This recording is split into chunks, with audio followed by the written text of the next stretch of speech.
भज मन गोविंदा गोविंद गोविंद गोपाल। भज मन गोविंदा गोविंदा गोपाला गोविंदा गोपाला। गोविंद गोविंद गोपाल। भज मन गोविंदा गोविंद गोविंद गोपाल। भज मन गोविंदा गोविंदा गोपाला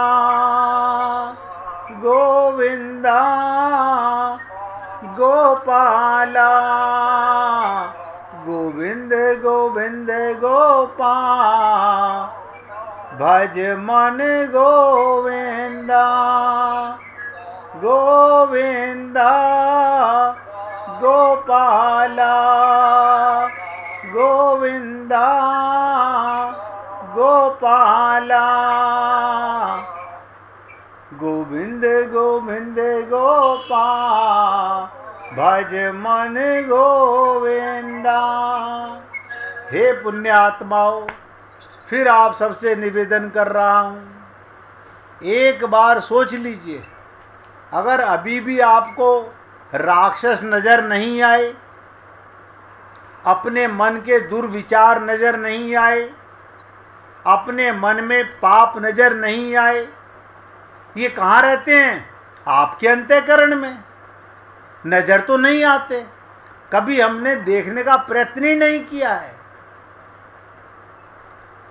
और मैं आपको खुल के बता रहा हूं, तब तक हमारे मन में कर्म नाशा आती रहेगी और हम कल्याण नहीं कर सकते अपना।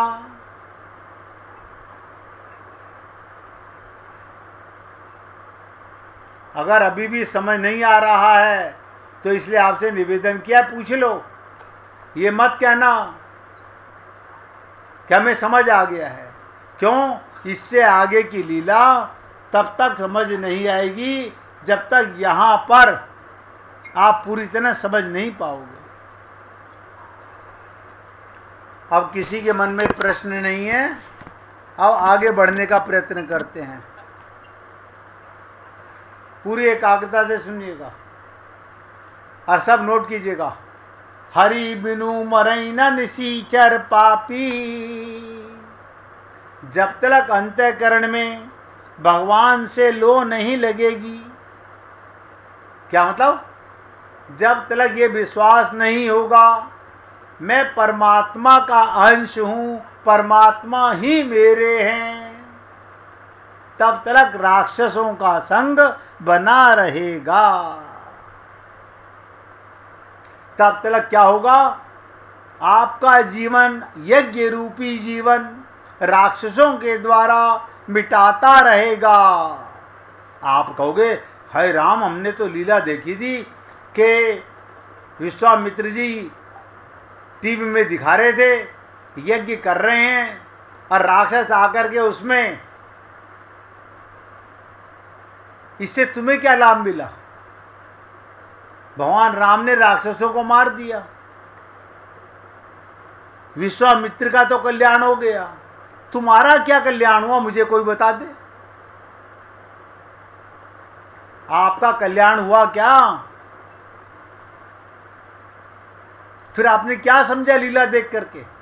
रामचरितमानस देख पढ़ के क्या समझा, क्या जाना? हरि बिनु मरई न निसीचर पापी। आज राजकुमार जी मेरे साथ थे, कई घंटे साथ थे, उन्होंने बार बार पूछा कि हमारे अंदर सुधार कैसे होगा। मैंने कहा बस सिंपल सी बात, एक कसम खा लो कि मेरे तो गिरधर गोपाल, दूसरों ना कोई। अब दूसरा ना कोई जब बोलते हैं तो क्या देखते हैं? कोई सुन तो नहीं रहा परिवार में? हमारी बात किसी को पता तो नहीं चल जाएगी दूसरा ना कोई? तो इसका मतलब हरि सुन रहा है, आपके दुष्कर्म नोट कर लिया उसने। समझ रहे हैं राजकुमार जी? अगर मन में भगवान के अलावा किसी भी चीज में अपनापन है तो पाप है, यही राक्षस वृत्ति है। इसी को कहते हैं अंधा बाटे रेवड़ी फिर अपने को दे। और हमारा यज्ञ, ये मनुष्य शरीर ऐसे ही समाप्त होता रहेगा। पुनरपि जननम पुनरपि मरणम। नहीं, ऐसा ऐसे कैसे हो सकता है? हमने इतने बड़े मंदिर बनवाए हैं, हमने इतना पूजा पाठ किया है। अरे बाबा, करत करत अभ्यास के तुमने जो भी कुछ किया है वो दुष्कर्म ही राक्षसों के अंदर रख करके किया है। तो भगवान के बिना राक्षस नहीं मरते। और भगवान हमारे अंदर हैं, सबके पास हैं, सबको मिले हुए हैं, विचार में नहीं आते। क्यों विचार में नहीं आते? ये परिवार क्यों विचार में आता रहता है? क्योंकि ये हमारे साथ रहता है। मैंने तो किसी को साथ रहते हुए नहीं देखा। पति काम पे गया, बेटा काम पे गया, पोता पोती पढ़ाई पर गए, सब बेटे अपने काम पर गए, कौन साथ रह रहा है? परमात्मा तुम्हें छोड़कर कभी गया हो तो मुझे बता दो। तुम पखाने में जाके बैठे, वहां से भी भगवान तुम्हें छोड़ के नहीं गया।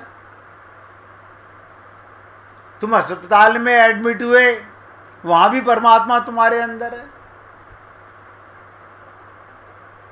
आप नहीं रहते परमात्मा के साथ, परमात्मा तो सदा तुम्हारे साथ रहता है। अब इतनी सी भी बात आपको समझ ना आए तो मैं क्या करूं? शर्म के मारे हम पूछे नहीं, हमारी बेइज्जती हो जाएगी।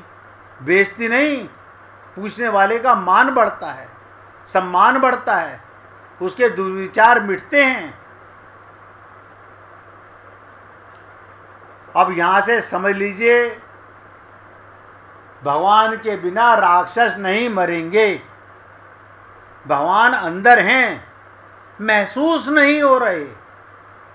गोद में छोरा और शहर में। पूछिए तृप्ता जी, पूछिए। हाँ जी, अब हम बोलते हैं कि मेरे तो गिरधर गोपाल त्रोण न कोई, तो पर हाँ, भगवान तो है हमारे, पर जो हमारे साथ रहते हैं उनमें भगवान को देखो। तो परमात्मा देख, हाँ, उन्हें परमात्मा देखो। परमात्मा ही है। अगर उन्हें अगर शरीर का संबंधी मानोगे तो राक्षस वृत्ति आएगी, परमात्मा का संबंधी मानोगे तो परमात्मा का भाव आएगा। भाई इतनी सी बात है। देखो, वो अमेरिका से पूछ रही हैं, लेकिन यहां पर हिंदुस्तान में बैठे हुए लोग अभी समझ रहे हैं। कल मैं पूछूंगा कि राक्षस कौन, सब बगले झांकने लगेंगे, नहीं समझ पाते। बड़ा कठिन है। हमारे मन में राक्षस वृत्ति कहां से आई? हमारा ये जीवन सफल क्यों नहीं हो पा रहा? अब ऐसे थोड़ी होता, अपनों को अपना नहीं माने तो किसको माने? अरे बाबा, अभी तृप्ता जी ने पूछा नहीं, हम परिवार में जिनके साथ रहते हैं उनमें परमात्मा को देखें तो परमात्मा ही तो रहते हैं साथ में। ये तो आप मानते हो मेरा बेटा मेरी बेटी। किसका बेटा बेटी? आप शरीर का मानते हो, हैं वो परमात्मा के बेटा बेटी। ये आपका अगर सत्कर्म हो गए, सद्विचार हो गए तो सुनिश्चित मान के चलो आपका परम पद होगा। आप वापस इस मिट्टी के शरीर में दोबारा नहीं आओगे। अन्यथा कितना ही ढोंग करते रहिए, कितनी पूजा पाठ कर लीजिए, नतीजा ठन ठन गोपाल मिलने वाला है। आ गया। निवेदन करना मेरा कार्य है, मानना ना मानना आपका विचार है। इसलिए सबसे निवेदन कर रहा हूं। कल मैं आपको एक लीला सुना रहा था, पहले वो लीला सुना दूं क्योंकि लीला बहुत इंपॉर्टेंट थी। मैंने कहा मेवा राम कपड़े का, देखिए किसी को याद नहीं होगी, नाम बता दिया। अभी पूछ के देखूं जो कहाँ कल जहाँ तक सुनाई थी, अगर कोई भी सुना दे। हाँ सुनाई तो थी, सुनाइए मीना जी। मेरा का बहुत बड़ा कपड़े का दुकान था बहुत सुंदर। और वो हमेशा अपनी दुकान से कपड़ा लेकर के आता था और उनकी पत्नी जुगल सरकार के लिए बहुत अच्छे अच्छे कपड़े बना करके उनको धारण करवाती थी और उनको श्रृंगार करवाती। बहुत सुंदर। और रात को उनके लिए बहुत अच्छी तरह से बिस्तर वगैरह लगाती, कभी हलवा और खीर ये सब रखती थी दादी के लिए। तो और थोड़े दिन बाद उनकी डेथ हो गई, 4-5 साल बाद। तो उनके हस्बैंड को बहुत दुख हुआ कि अब कैसे करें, क्या करें। उनकी दुकान भी छोटी हो गई और काम भी थोड़ा कम हो गया। तो उनके बच्चे सोच रहे कि भाई मेरे पिताजी को थोड़ी दिक्कत हो रही है, तो वो लोग सुबह काम करते और रात को पढ़ाई करते थे और उनका काम चलता रहा। लेकिन उन्होंने वो सेवा नहीं छोड़ी, सेवा करते रहे। बहुत सुंदर। 6 महीने में तो उन्होंने उनकी एक ड्रेस बनाई। वाह क्या बात है, बहुत सुंदर, अति सुंदर। उसके बाद उन्होंने किशोरी जी, लालजी और उनकी सखियां निकुंज में गई। हाँ जी। निकुंज से वो उधर जा रही थी। हाँ। तो देखे कि बहुत अच्छे बिस्तर लगे हुए हैं, तो वो वहाँ पर रुक के विश्राम करने लगी जी। तो कन्हैया, और वहाँ पर सारा श्रृंगार का सामान था। तो कन्हैया ने सब सखियों को इशारा करके कहा कि आज किशोरी जी का श्रृंगार मैं करूँगा। यहाँ तक सुनाया था। बहुत सुंदर, बहुत सुंदर। देखिए ठाकुर जी ने आपको सेवा दी हुई है वस्त्र सिलने की, बनाने की, और आप इसी तरह से आपने हृदय से सुनी। हमें आपका धन्यवाद करना चाहता हूँ कि आपने बहुत गहराई से सुना, अच्छा लगा। तो ठाकुर जी ने, अब यहीं से आगे सुनाऊंगा क्योंकि यहाँ तक मीना जी सुना चुकी है। ठाकुर जी और किशोरी जी ने जब निकुंज में प्रवेश किया, अब धीरे धीरे आगे बढ़ रहे थे। थोड़ी दूर जाने पर उन्होंने देखा उनके विश्राम के लिए बहुत सुंदर सेज सखियों ने सजाई हुई है। पास किशोरी जी के श्रृंगार का पूरा सामान रखा हुआ है। जैसे ही बहुत सुंदर फूलों की माला रखी है, हाथों पर लगाने के लिए मेहंदी रखी है, पाँव में लगाने के लिए आलता रखा हुआ है, मस्तक के लिए चंद्रिका रखी हुई है।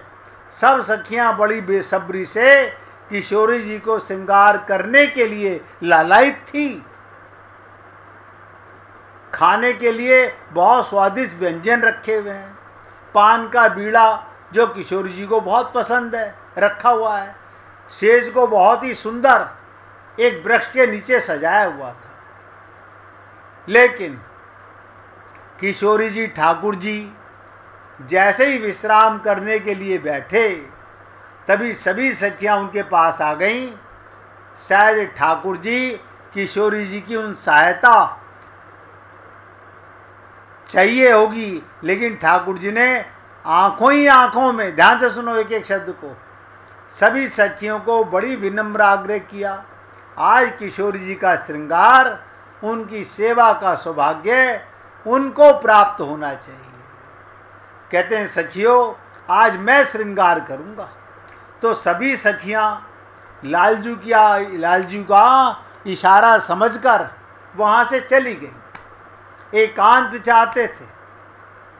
ठाकुर जी ने किशोरी जी के पाँव में बड़े प्यार से आलता लगाया, बड़े प्यार से उनकी वेणी गूंथी, उस पर गजरा लगाया, माथे पर सुनहरे रंग की बिंदिया को से लगाया, फिर चुन्नी को ओढ़ाकर उस पर बहुत सुंदर चंद्रिका को धारण कराया। अभी वो इतना श्रृंगार कर ही रहे थे, तभी एकदम से ठंडी और शीतल हवा चलने लगी। ध्यान दीजिएगा, तभी एक सुंदर हवा का झोंका किशोरी जी और ठाकुर जी के चरणों को जैसे प्रणाम करता हुआ वहां से निकल गया। अचानक आसमान में बादल गरजने लगे, जोर जोर से बिजली चमकने लगी और अचानक मूसलाधार बारिश शुरू हो गई। बारिश की वो बूंदें ना जाने कब से इस इंतजार में थी, एक एक शब्द पे ध्यान देना, फिर बोल रहा हूं, कब उनको सौभाग्य प्राप्त होगा वो किशोरी जी और ठाकुर जी के अंग का स्पर्श कर सकें। यानी आकाश से गिरे हुए बूंद भी भगवान का अंग स्पर्श करना चाहते हैं। तभी वर्षा का पानी वृक्ष के नीचे बैठे लालजू और किशोरी जी के ऊपर पड़ने लगा। लगातार बारिश को होते देखकर किशोरी जी का मन उस बरखा में भीगने के लिए मचलने लगा और वो झट से वहां से उठकर बारिश में आनंद लेने लगी। वास्तव में वो बारिश का आनंद नहीं बल्कि बारिश की बूंदों का सौभाग्य दे रही थी, जिनकी चाहत थी किशोरी जी का अंगीकार करें, उनके चरणों को स्पर्श करें। लेकिन ऊपर से आने के कारण बारिश की बूंदें ऐसे लग रहा था जैसे लाडली जी के सुकोमल अंगों पर उनका प्रहार हो रहा हो, जिनको लाडली जी के कोमल अंग शायद सहन नहीं कर पा रहे थे। यानी मोटी मोटी बूंदें गिर रही थी। लाल जी सब देख रहे थे और उन्होंने जाकर लाडली जी से कहा, यहाँ वृक्ष की ओट में आ जाओ, ये बारिश की बूंदें तुम्हारे कोमल शरीर पर बहुत तेजी से प्रहार कर रही हैं। लेकिन लाडली जी मुस्कुराकर बोली, नहीं कहना, मुझे तो आनंद आ रहा है। लेकिन शीतल हवा और बारिश के कारण जब किशोरी जी का कांपना शुरू हो गई, आपने देखा होगा जब कंपन होने लगता है हवा से और बारिश से, तो कान्हा जी को चिंता होने लगी। उन्होंने देखा उनकी प्रिया जी ठंड के कारण, एक एक शब्द पे ध्यान देना, ठंड के कारण क्या हो गया, देखा कि ठंड के कारण कांप रही हैं। तो उन्होंने क्या किया, राधा जी को, किशोरी जी को कान्हा जी ने अपने सीने से लगाकर कुछ गर्माहट देने की कोशिश की, लेकिन वो असफल रहे, कामयाब नहीं हुए। क्योंकि लालजू तो खुद ही वर्षा के कारण भीग गए थे। अब तो ठाकुर जी को भी चिंता होने लगी कि मेरी प्रिया को कष्ट सहना पड़ रहा है बारिश के कारण। अब तो निकुंज की धरती भी बिल्कुल गीली हो गई थी। ठाकुर जी चाहते थे वो जल्दी से जल्दी महल पहुंच जाएं, लेकिन वहां जाने के लिए भी उनको काफ़ी समय लग सकता था। उन्होंने किशोरी जी को अपने अंक में उठा लिया और जल्दी से जल्दी वहां से चल पड़े। अभी कुछ दूर पर ही पहुंचे थे। ध्यान दीजिएगा, कौन था वो मेवाराम, कपड़े का व्यापारी। तभी उनको मेवाराम का घर दिखाई दिया। किसका घर दिखाई दिया? मेवाराम का। जहां पर अभी भी रोशनी थी, अंदर से एक अजीब तरह की सुगंध आ रही थी, जिसमें ठाकुर जी उस ओर खींचे चले गए। जब वहां पहुंचे तो घर का दरवाजा खुला हुआ था। ठाकुर जी ने सोचा किशोरी जी को यहाँ कुछ देर के लिए विश्राम कराया जाए। वो गोद में उठाए हुए किशोरी जी को अंदर ले गए। ये देखकर हैरान हो गए कि अंदर घर के कमरे में बहुत सुंदर सेज सजी हुई थी, जिस पर बहुत सुंदर 2 पोशाकें मेवाराम ने जो 6 महीने में बनाई थी रखी हुई थी। हाथों से बनाई हुई फूलों की माला पड़ी थी, पान का बीड़ा रखा हुआ था, केसर की खीर बनी रखी थी, जल का एक लोटा रखा हुआ था, लेकिन जब उन्होंने इधर उधर देखा सारे घर में अंधेरा था, उनको कोई नजर ना आया, तो ठाकुर जी ने जल्दी जल्दी किशोरी जी को वहीं पड़ी पोशाकों को धारण करने के लिए कहा और खुद भी वहाँ पड़े वस्त्रों को पहन लिया। काफ़ी देर वर्षा में भीगने के कारण अब तो ठाकुर जी और किशोरी जी को तीव्र भूख लग गई। भूख को शांत करने के लिए ठाकुर जी और किशोरी जी ने वहाँ पड़ी केसर वाली खीर को ग्रहण किया, जो अत्यंत स्वादिष्ट थी।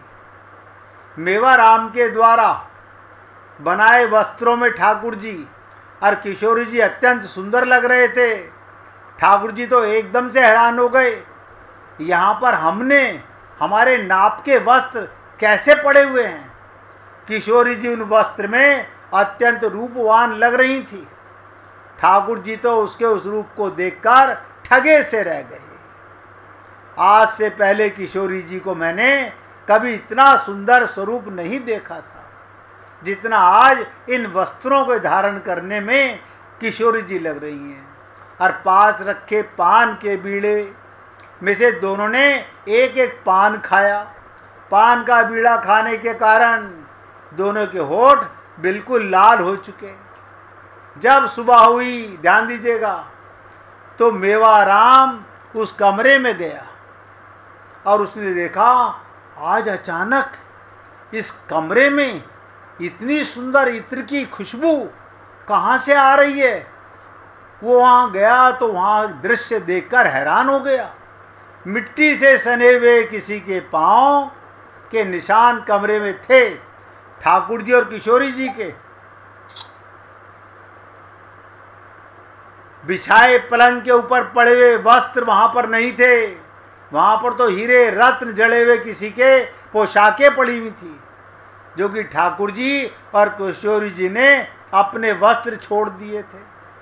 पान का बीड़ा खाया हुआ था, खीर का लोटा खाली था, जल पिया हुआ था। मेवाराम ये सब देखकर स्तब्ध रह गया कि ये कोई स्वप्न तो नहीं देख रहा, क्या वास्तव में राधा कृष्ण जो यहाँ आए थे मेरे द्वारा आज ही तैयार हुई पोशाकों को धारण करके गए, मेरे द्वारा बनाई गई खीर को क्या वो ग्रहण करके गए।